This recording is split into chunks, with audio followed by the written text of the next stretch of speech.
আমার নাম মোহাম্মদ ফারিদ ইসলাম। আমি পদার্থবিজ্ঞান বিভাগে বর্তমানে মাস্টার্সে অধ্যয়নরত আছি। তো আজকে আমি বেগম রোকেয়া বিশ্ববিদ্যালয় শিক্ষার্থী সংসদের জন্য সহসভাপতি পদে মনোনয়ন ফর্ম তুললাম। আমার এই মনোনয়ন ফর্ম আসলে আমার জন্য খুবই সারা জীবনের জন্য আমার জন্য একটি অন্যরকম একটি মুহূর্ত। কেননা আজকে সারা বিশ্বে আমাদের মানুষের যেরকম স্বাভাবিক মৃত্যু হয় তার থেকে মানুষের হাতে মানুষের মৃত্যু বেশি হয় পুরো পৃথিবীতে। এরকম একটি বিদ্বেষপূর্ণ পৃথিবীতে রাজনীতিতে যুক্ত হওয়া এটা অনেক কঠিন সিদ্ধান্ত, এবং সেই সিদ্ধান্ত যদি হয় আমাদের বাংলাদেশ থেকে এবং যদি হয় এই রংপুর অঞ্চল থেকে এবং বেগম রোকেয়া বিশ্ববিদ্যালয় থেকে, তা সত্যি আমাদের জন্য আরও কঠিন।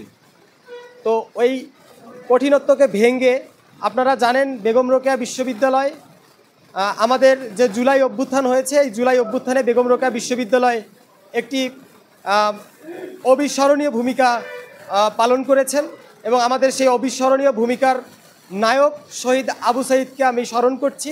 এবং পাশাপাশি এই সারা পৃথিবীতে এবং বাংলাদেশে যারা জালিমদের যারা মজলুমের শিকার, আমি সবাইকে স্মরণ করে বলতে চাই করে আমার বিশ্বাস এই বেগম রোকেয়া বিশ্ববিদ্যালয়ের প্রত্যেকটি শিক্ষার্থী আমাকে ভোট দিবে, এবং তাদের দায়িত্বে নিয়ে এসে আমি যেন এই যুদ্ধে তাদের আমার অংশগ্রহণের মাধ্যমে আমি যেন তাদের অধিকার ফিরিয়ে আনতে পারি, এই প্রত্যাশা থাকবে আমার বেগম রোকেয়া বিশ্ববিদ্যালয়ের সকল শিক্ষার্থীদের মধ্যে।